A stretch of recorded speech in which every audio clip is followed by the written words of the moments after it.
क्या नाम है आपका? मेरा नाम प्रियंका त्यागी है। प्रियंका जी, बहुत बहुत स्वागत है आपका। थैंक यू जी। मैं कांग्रेस के जो प्रवक्ता है उनसे पूछना चाहती हूँ, इन्होंने कहा लोकतंत्र की स्थापना हमने की, इनकी पार्टी की स्थापना किसने की और इनकी पार्टी में लोकतंत्र कहाँ है? मेरे को जवाब दे दो। इनकी पार्टी में लोकतंत्र कहाँ है?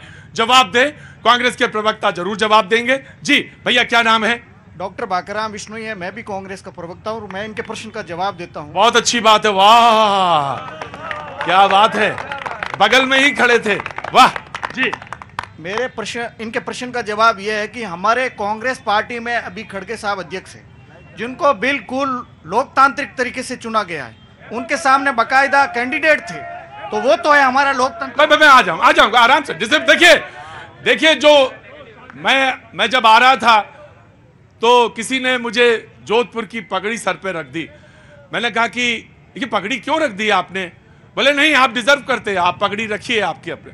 मैंने कहा अगर ये पगड़ी रख दी है आपने मेरे माथे पे तो इसका मतलब हुआ दो, एक तो आप मुझे समझते हैं कि मैं आदर योग्य हूं, और दूसरा ये कि मेरे अंदर डिसिप्लिन रहना चाहिए। जिसके माथे पे पगड़ी उसको अनुशासन का सबसे पहला पाठ उसी के पास। तो इसका मुझे कुछ नहीं कहना, आप ही को। जी जनाब, पूरी बात करिए। दूसरा, यह साबित करता है कि 2 सीट वाली पार्टी आज पूरे भारत के अंदर, जिनके प्रधानमंत्री मोदी है, राज कर रहे हैं, यह सिर्फ कांग्रेस के लोकतंत्र में ही संभव हुआ। अगर कांग्रेस की जगह बीजेपी होती, 2 सीट कांग्रेस की होती, तो शायद कांग्रेस को ये पनपने नहीं देते। प्रियंका जी, नाराज ना होइएगा, बिल्कुल नाराज ना होइएगा।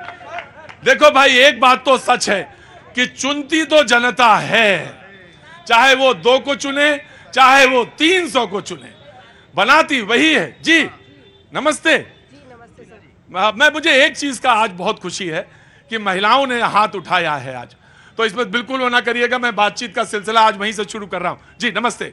जी, ये महिलाओं के अधिकार, हाथ उठाने का अधिकार भी हमें कांग्रेस ने दिया है, क्योंकि 33% आरक्षण पहले उन्होंने ही शुरू किया है। और पहली लेडी, आयरन लेडी जिसे बोलते हैं, प्रधानमंत्री सबसे पहले कांग्रेस ने ही दी है महिला को, तो हमें ताकत तो कांग्रेस ने ही दी है सर। सबसे पहले हमें ताकत तो कांग्रेस ने ही सबसे पहले मुझे दी है। बीजेपी के प्रवक्ता जी, कानून किसने पास किया? महिला आरक्षण का कानून किसने पास किया? आज 40 साल से लटकाए हुए थे, 40 साल से जिस कानून को लटकाए, आज वो कानून पास हो गया है और वो इंप्लीमेंट होने वाला है। हाँ जी, क्या हुआ जी? अभी तक लागू नहीं हुआ, जो कानून की बात करें अभी तक लागू नहीं हुआ। मणिपुर में क्या हुआ इनसे पूछो आप। बोले कानून हमने पास किया, लागू नहीं हुआ। जी मैं आराम से। हाँ जी, क्या नाम है आपका? डॉक्टर एडवोकेट हितेश व्यास। डॉक्टर एडवोकेट हितेश व्यास। हितेश, डॉक्टर एडवोकेट जी। आ रहा हूं बाबूजी, आ रहा हूं, आराम से। जी एडवोकेट साहब प्रैक्टिस करते हैं? नहीं, मैं नॉन प्रैक्टिसिंग लॉयर हूँ। नॉन प्रैक्टिसिंग लॉयर है, बहुत बहुत शुक्रिया आपका। जी सवाल क्या पूछना चाहते? मैं आ रहा हूं बेटा, आ रहा हूं जी। सवाल हमारा सा इतना ही है कि जोधपुर शहर जो है वो बहुत ही शांतिप्रिय, बहुत ही शांत व्यवस्था वाला शहर है, लेकिन पिछले दिनों यहाँ जो घटनाएं हुई, सारे लोग उससे त्रस्त हैं। कांग्रेस ने जिस तरह तुष्टीकरण करके एक धर्म विशेष के लोगों का संरक्षण किया और यहाँ के लोगों को जिस तरह से मारा पीटा गया, वो घटनाएं पूरे देश ने देखी और जोधपुर की सारी जनता उससे त्रस्त है।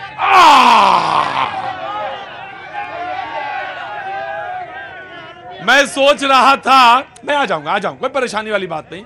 माइक अगर मेरे हाथ में है तो आप निश्चिंत रहिए, बिल्कुल। पीछे क्या, मैं आगे भी जाऊंगा, पीछे भी आऊंगा। उन्होंने कहा कि कांग्रेस सिर्फ जो है तुष्टीकरण करती है। आज प्रधानमंत्री ने भी यही बोला कि कांग्रेस का मतलब तुष्टीकरण, सिवाय तुष्टीकरण के वो कुछ नहीं करती। और उन्होंने कुछ घटनाओं का, मैं एक बात जरूर कहना चाहूंगा कि 2 आईने हमेशा मैं अपनी जेब में रखता हूं। 2 आईने हमेशा जीवन में मैंने उसूल बनाया कि 2 आईने अपने पास रखो।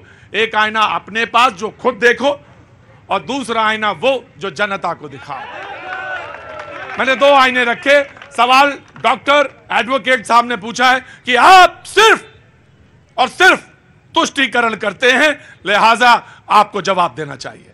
भाजपा के पास हिंदू मुस्लिम, पाकिस्तान हिंदुस्तान के अलावा अगर तीसरा मुद्दा आप पूछ के बताएं, इस देश की व्यवस्था का, अर्थव्यवस्था के बारे में बोले, महंगाई के बारे में बोले, बेरोजगारी के बारे में बोले, आज चुनाव हो रहे तो आप यही तुष्टि कर, क्या आप मुसलमानों को देश छुड़ाना चाहते हो कि ये मुसलमान देश के लिए नहीं मरे? कौन कहता है कि बंटवारे की बात करिए? ना ना ना ना ना ना ना। इस देश में किसी से यह पूछना कि आप देशभक्त हैं या नहीं, यह गलत है। अरे मेरे वालिद का जितना खून गिरा उतना ही आपके वालिद का खून गिरा इस देश में, और यह परम सत्य है गुरुजी। आप तो योगा टीचर हैं, तो बराबर बराबर खून गिरा है। इसमें कोई ये कैसे कह सकता कि हमारा ज्यादा है तुम्हारा कम है? अरे चाचा कहां थे आप? सलाम वालेकुम। अरे आप ऊपर ही रहिएगा। सब ठीक तो है? सब खैरियत? बोलना चाहते हैं? अरे अरे अरे अरे आ जाओ चाचा। हाँ जी, क्या नाम चाचा? खलील अहमद। खलील अहमद साहब, पहले तो बहुत बहुत शुक्रिया आपका। सब खैरियत तो? अल्हम्दुलिल्लाह। जी बोलिए सवाल। जब घर का मुखिया दो आंखों से देखता है अपने बच्चों को, उस मुखिया की क्या हालत करनी चाहिए? ये आम तमाम, जैसे हमारे भारत के प्रधानमंत्री है, दो आंखों से नहीं देख रहे हैं, एक आंख से देख रहे हैं, एक आंख से देख रहे हैं, दूसरी आंख से नहीं देखेंगे तो जीने नहीं देगी संसार। कहते बिल्कुल दीजिएगा साहब। कह रहे हैं कि दो आंख से देखिए, एक आंख से देख रहे हैं और एक आंख से देखेंगे तो अच्छा नहीं। बीजेपी के प्रवक्ता ने कहा कि मैं आ रहा हूं और आपके पास आ रहा हूं। क्या नाम है साहब आपका? आमिर खान। आमिर खान साहब बैठिएगा ना, बिल्कुल चुनाव का समय, खड़े रहिए। मैं आया आपके पास जी। उन्होंने कहा कि देश के प्रधानमंत्री पे उन्होंने एक सवाल पूछा,